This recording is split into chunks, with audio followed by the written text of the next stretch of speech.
Hi అండి, welcome back to our channel shakes world. ఈరోజు మనం విజయవాడలోని డోక్రా బజార్కి వచ్చాము. కానీ ఇక్కడ ట్విస్ట్ ఏంటంటే బిఫోర్ లాస్ట్ డేనే డోక్రా బజార్ అయితే క్లోజ్ చేసేసారంట. కొన్ని ఇష్యూస్ జరగటం వల్ల గవర్నమెంట్ వాళ్ళైతే పర్మిషన్ని క్యాన్సిల్ చేశారని అక్కడున్న వాళ్ళైతే చెప్పారు. ఇక్కడ చేసేది ఏమీ లేక యాక్చువల్గా మనం డోక్రా బజార్కి లెఫ్ట్ సైడ్ అయితే మొత్తం పర్మిషన్ చేశారు. కానీ మేము రైట్ సైడ్ వెళ్ళాలి, అంబేద్కర్ స్టాచ్యూకి వెళ్ళాలంటే.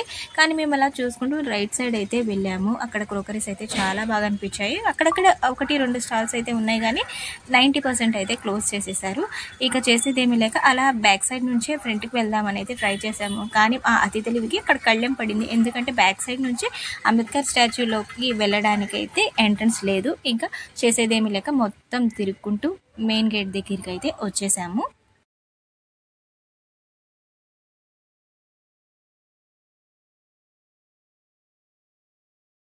మేము వచ్చేసరికి ఆల్మోస్ట్ నైట్ అయితే అవ్వడం స్టార్ట్ అయిపోయిందనమాట. ఇక ఇక్కడ ఎంట్రీలోనే మనం పాస్ అయితే తీసుకోవాలి. టికెట్ వచ్చేసి పర్ హెడ్ 5 రూపీస్ అనమాట. ఇక ఎంతమంది వెళ్ళామో అంతమందికి అయితే టికెట్స్ తీసుకొని మెల్లగా లోపలికి అయితే ఎంట్రీ ఇచ్చేసాము. మనం ఫస్ట్ లోపలికి వెళ్ళేటప్పుడు రైట్ సైడ్ గుండగా వెళ్తూ ఉండాలన్నమాట. రైట్ సైడ్ నుంచి వెళ్తుంటే అక్కడ డాక్టర్ బిఆర్ అంబేద్కర్ గారి జీవిత చరిత్ర మొత్తం అయితే చాలా అంటే చాలా బాగా రీప్రజెంట్ చేస్తూ అక్కడ కొన్ని శిల్పాలు అయితే ఉన్నాయి. ఇంకా ఆయన పుట్టినప్పటి నుంచి చనిపోయేంత వరకు ఆయన ఏమేమైతే చేశారో, ఏమేమైతే మనకి రైట్స్ కోసం పోరాడారో ప్రతి ఒక్కటి అక్కడ మనకి స్టాచ్యూస్ రూపంలో దాని కింద మ్యాటర్తో సహా కనిపించింది. చాలా అంటే చాలా బాగా అనిపించింది. నాకైతే ఏమనిపించిందంటే మన పిల్లల్ని తప్పకుండా ఈ ప్లేస్కి అయితే ఒకసారి తీసుకువెళ్ళాలి అనిపించింది. ఎందుకంటే మన అంబేద్కర్ గారి చరిత్ర మొత్తం అయితే ఉంది. ఆయన పుట్టినప్పటి నుంచి ఆయన పెళ్లి ఫేజు, ఆయన చిన్నతనంలోని ఆయన చదువు, ఇలా ప్రతి ఒక్కటి అక్కడైతే ఉందన్నమాట. ఇదిగోండి నేను వీడియోలో చూపిస్తున్నాను కదా, ఇలా ప్రతి ఒక్కటైతే అక్కడ రిప్రజెంట్ చేస్తూ కింద మ్యాటర్ అయితే ఇచ్చి చాలా అంటే చాలా బాగా అనిపించింది అనమాట. ఇంకా అలా చూసుకుంటూ వెళ్తూ ఉన్నాము. అలా వెళ్తూ ఉండగా లోపలికైతే కొన్ని పిల్లర్స్ ఉన్నాయి. ఆ పిల్లర్స్లోకి కొన్ని రూమ్స్ లాగా ఉన్నాయన్నమాట. ఆ రూమ్స్లో ఎంటర్ అయినప్పుడు అయితే వావ్ అనిపించిందండి. లిటరల్లీ నేను చెప్తున్నానని కాదు కానీ అండి, విజయవాడలో ఎవరైనా చూడని వాళ్ళైతే తప్పకుండా ఈ అంబేద్కర్ స్టాచ్యూ దగ్గరికి అయితే పిల్లల్ని మీరు మన భారత రాజ్యాంగ నేత యొక్క హిస్టరీని అయితే కళ్ళకు కట్టినట్టయితే చూపించారు. మన పిల్లలకి ఈ మధ్యకాలంలో ఇలాంటివి అసలు తెలియకుండా ఉన్నాయి. ఈ ప్లేస్కి తీసుకువెళ్తే వాళ్ళకు కూడా మన యొక్క ఇండియన్ హిస్టరీ మీద ఇంట్రెస్ట్ అయితే తప్పకుండా పెరుగుతుంది.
ఇంకా ఇలా వేస్తూ ఉండగా ఇదంతా అంబేద్కర్ స్టాచ్యూ వెనక సైడ్ అనమాట. యాక్చువల్గా దీనికి ఇంకా 2 ఫ్లోర్స్ అయితే ఉన్నాయి. పైకి వెళ్ళడానికి దారి అడిగితే అక్కడున్న సెక్యూరిటీ గార్డ్ పైన ఇంకా స్టార్ట్ చేయలేదమ్మా, ఇంకా వర్క్ జరుగుతుంది, లైబ్రరీ అయితే పెడుతున్నారని చెప్పారు. చాలా అంటే చాలా బాగా అనిపించింది. నాకు అంబేద్కర్ గారి జీవిత చరిత్ర ఎక్స్ప్లెయిన్ చేయడం కుదరడం లేదు, కానీ ప్రతి ఒక్కళ్ళైతే ఈ ప్లేస్ని అయితే తప్పకుండా విజిట్ చేయాలని నాకైతే అనిపిస్తుందండి. అంతేకాకుండా ఇక్కడ లోపలికి వచ్చిన తర్వాత మంచిగా ఎల్ఈడీస్ వేసి అక్కడ ఆయన చేసిన ఆయన బ్రతుకున్నప్పుడు చేసిన సమావేశాలు అయితే ఏంటి, రౌండ్ టేబుల్ కాన్ఫరెన్స్లు ఏంటి, ఇలా ప్రతి ఒక్కటైతే ఎల్ఈడీస్లో మనకి డిస్ప్లే చేస్తూ చాలా అంటే చాలా బాగా చూపించారు. ఇక్కడ మినీ థియేటర్ కూడా ఉంది, విహార మినీ థియేటర్ అని. అదైతే ఓపెన్ అయితే చేయలేదు. ఇక్కడ ప్రతి ఒక్కళ్ళకి ప్రతి ఒక్క స్లోగన్స్ లాగా అంబేద్కర్ గారి కోట్స్ అలా అన్నీ ప్రతి ఒక్కటి చాలా అంటే చాలా బాగా అనిపించాయండి. విజయవాడలో ఉన్న వాళ్ళు ఒకసారి తప్పకుండా ఈ ప్లేస్కి అయితే విజిట్ చేయండి. ఇదిగోండి ఇక్కడ చూపిస్తున్నాం కదా, ఇక్కడ అంబేద్కర్ గారు చదువుకున్న కాలేజ్లో ఆయన రిజిస్టర్లో ఉన్న నేమ్, ఆయనకు వచ్చిన సర్టిఫికేట్స్, ఇలాంటి ప్రతి ఒక్కటైతే ఇక్కడ ఉన్నాయి. ఒకసారి తప్పకుండా విజిట్ చేయండి. ఇన్నిసార్లు ఎందుకు చెప్తున్నానంటే నాకు ఎందుకో చాలా ప్లెజెంట్గా అనిపించింది. మనం ఇక్కడ హిస్టరీ, అంబేద్కర్ గారి జీవిత చరిత్ర గురించి, స్వాతంత్ర ఉద్యమంలో ఎవరెవరైతే పోరాడో వాళ్ళ గురించి అన్ని ప్రతి ఒక్కటైతే ఇక్కడ డీటెయిల్డ్గా అయితే ఉన్నాయి. ఇంకా ఇలా వెళ్తుండగా లోపల ప్రతి ఒక్క చోట ఇలా స్లోగన్స్ అయితే రాసి పెట్టున్నాయి.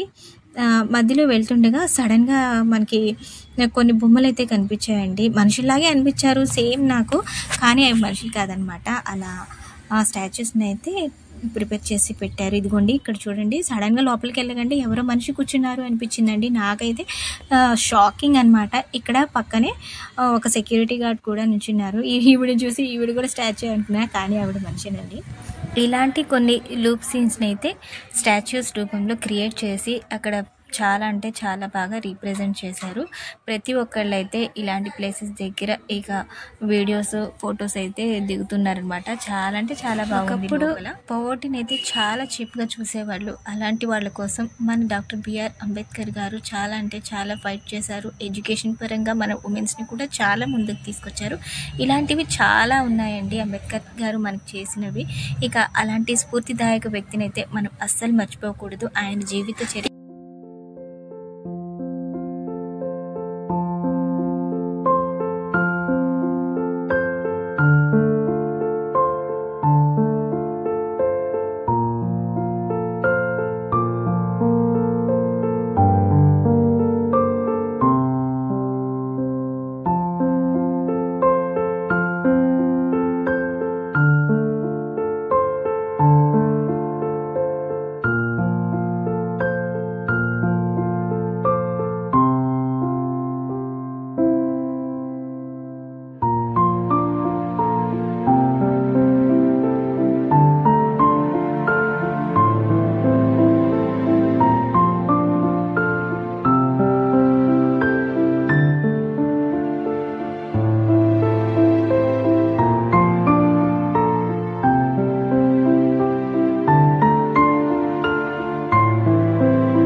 ఇక నైట్ 7 ఆ టైంలో అయితే ఇక్కడ వాటర్ ఫాల్ డ్యాన్స్ అయితే పెట్టారు. చూడటానికి కన్నులు వింపండుగగా అనిపించింది. మీరు కూడా తప్పకుండా ఈ ప్లేస్ని ఒకసారి అయితే విజిట్ చేయండి. మీ పిల్లలకు కూడా తప్పకుండా ఎడ్యుకేట్ చేయండి. బాయ్.